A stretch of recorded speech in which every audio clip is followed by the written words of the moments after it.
We are miners, hard rock miners.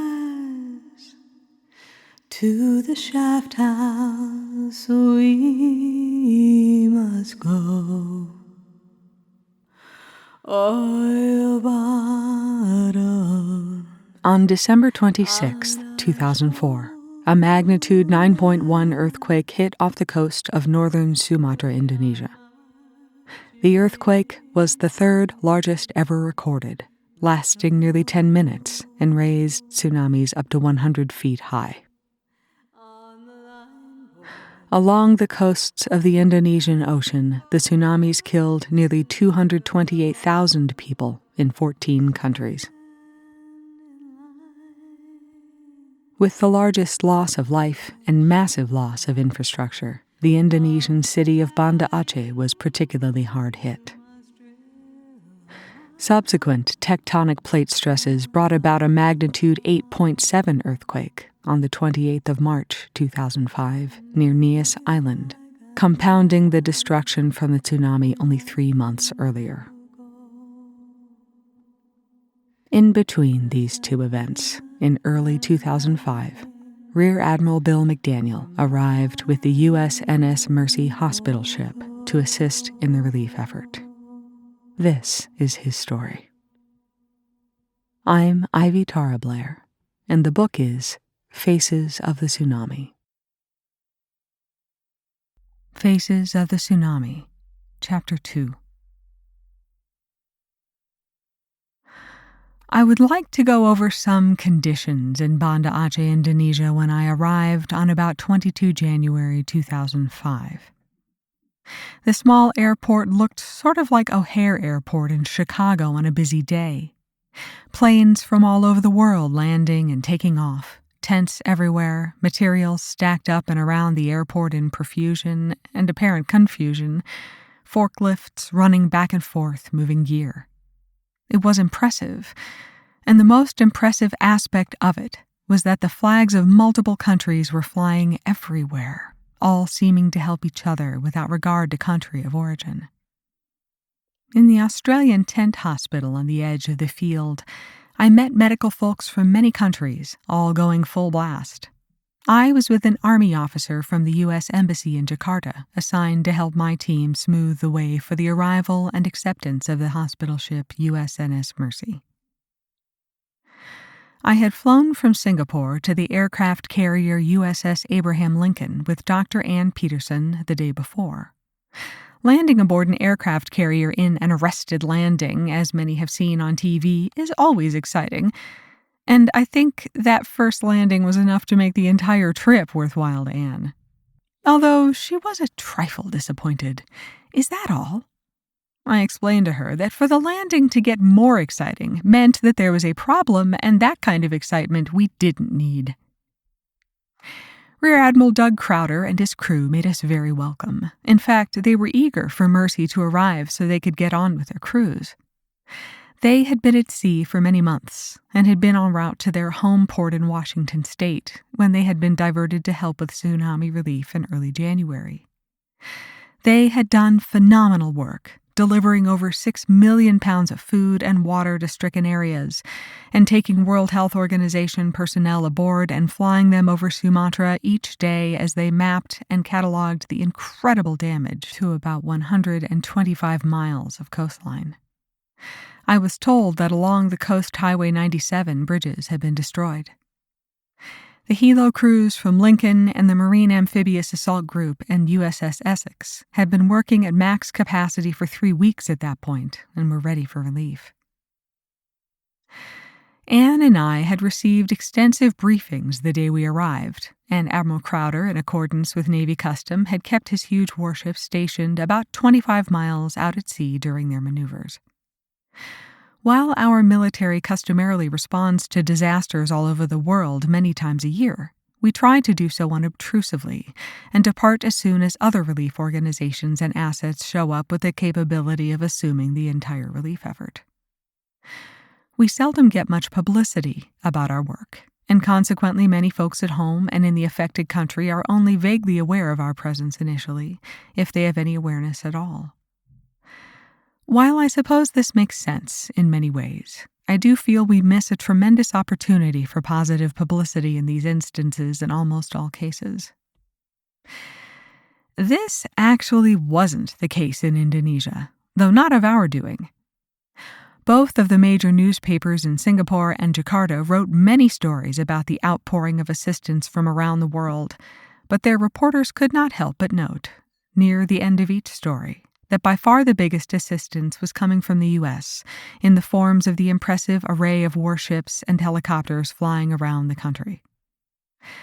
They reported at length on the capabilities of the Lincoln and were amazed that the ship could generate 1 million gallons of fresh water daily, which was then distributed around Sumatra in 5-gallon plastic containers. Lincoln was able to keep almost all the isolated affected areas plentifully supplied with good water, contributing greatly to the prevention of the widely predicted multiple disease epidemics that many felt were inevitable. They just didn't happen. And while UNICEF and other organizations did incredible work in giving mass immunizations to almost 1 million people over the 2 months there, it was still the ready availability of fresh, uncontaminated water that might be the primary reason those epidemics were nipped before they ever started. So, in this case, the U.S. efforts were actually well known and well appreciated. Some interesting facts about Indonesia should be pointed out.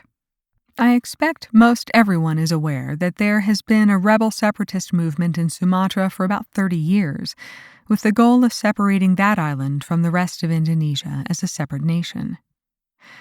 Cynics might note that the fact that Sumatra has the biggest deposits of oil and natural gas in that part of the world could be a part of the reason Jakarta did not view this separatist movement with favor. Indonesia is the most populous Muslim nation in the world, and the entire country is very, very conservative. Military-to-military relations between the U.S. and Indonesia used to be very constructive, but were suspended many years before this. In fact, the only military presence tolerated was our Namru 2 Naval Medical Research Unit in Jakarta, which was highly regarded by the host country. Many of the ministers of health in the last 40 years had been graduates of a 1-year internship there, and proudly display those certificates in the ministry offices. Overall, the USA was not overly popular in Indonesia. There was only about a 25% approval rating toward America there. On the other hand, bin Laden was highly revered. In no place were these perceptions more pronounced than in Sumatra. Most of the average citizens thought of America only as the Great Satan, inasmuch as that is all they had ever heard about us. For weeks, however, they had seen the gray helicopters with USA markings delivering food, water, and medical teams to the most severely disadvantaged among them.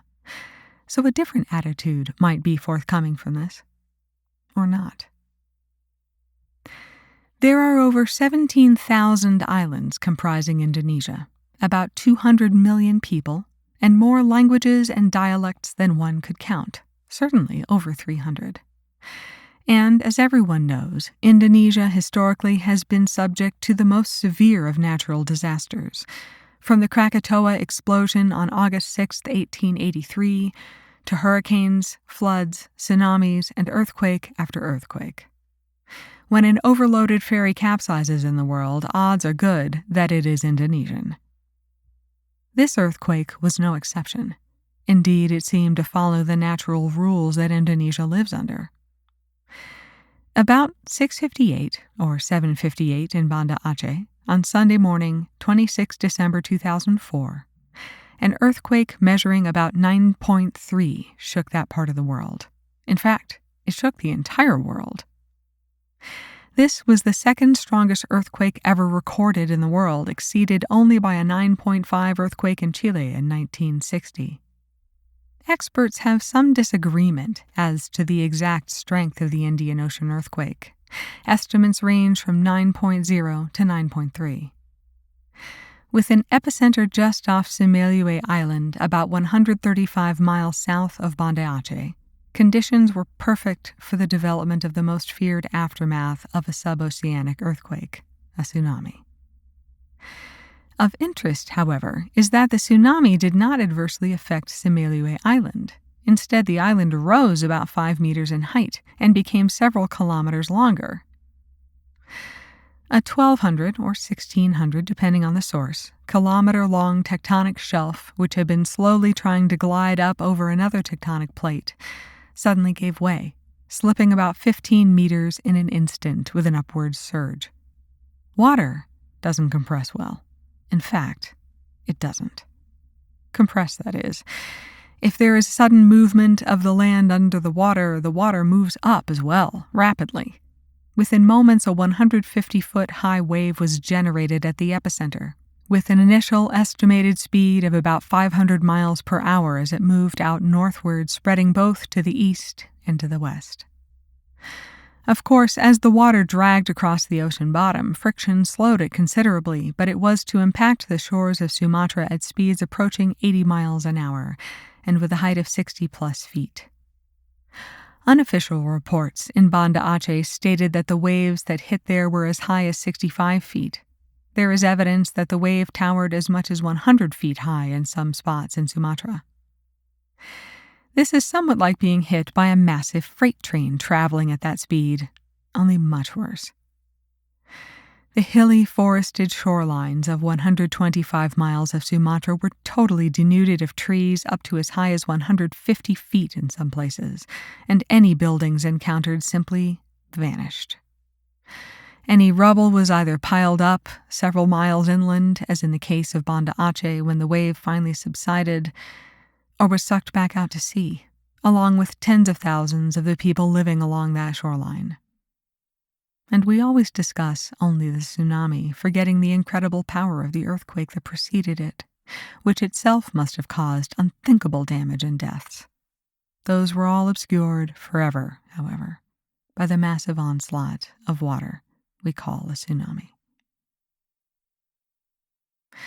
The death toll in Indonesia will never be known with certainty. Government estimates are about 167,000 people killed, bodies recovered, and as many as 127,000 just missing, either resting at sea or perhaps displaced to another part of Indonesia. Truly, trying to get exact figures for the speed and height of the waves and for the number of folks killed is impossible. Some figures are solid, but there are just too many unknowns to result in exact figures. As noted, even the experts cannot agree on the exact strength of the initiating earthquake.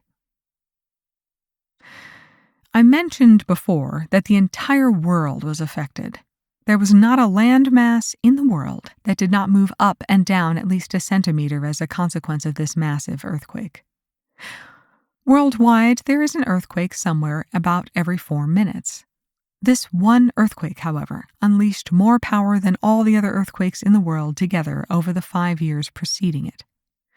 The world truly did ring like a bell struck by a very big hammer.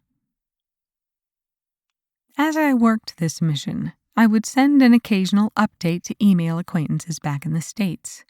I will include these in appropriate places as I proceed. 6 February 2005 off Banda Aceh. It has been a few days since I first wrote all of you and told you I was becoming involved with this disaster relief mission. I will not bore you with the endless politics of attempting to do something like this. Honestly, had I known I would have to sit through so many meetings and give the same explanations to so many people, I might have gone back to the Appalachian Trail. However, we finally got all the visits made that had to be made to start our real work here in Sumatra. It was worth it. I'll start at the end of our first day of receiving patients. Just as our team was leaving Aberdeen Hospital on our first visit, an 11-year-old boy came in with a ruptured appendix. He was severely septic. The 2 operating rooms there were full, and our folks were asked if we could take him for surgery. Not a problem, as you might imagine. He and his father were brought to the USNS Mercy. He was obviously severely ill. The father was quite upset, and the interpreters told us that his wife and all other children had been lost in the tsunami. This was the only child left. He was soon taken to surgery, and the father went to the chapel to pray. His prayers worked. A Navy surgeon and a Project Hope surgeon operated upon his son successfully, removing a perforated appendix. The child is doing fine now. Today we admitted a 12-year-old boy, Iqbal, whose entire family was killed in the tsunami. He clung to a piece of driftwood for a day following the tsunami and was found about 2 kilometers from the shore by some fishermen. He has been ill since, and today suffered a respiratory arrest at University Hospital.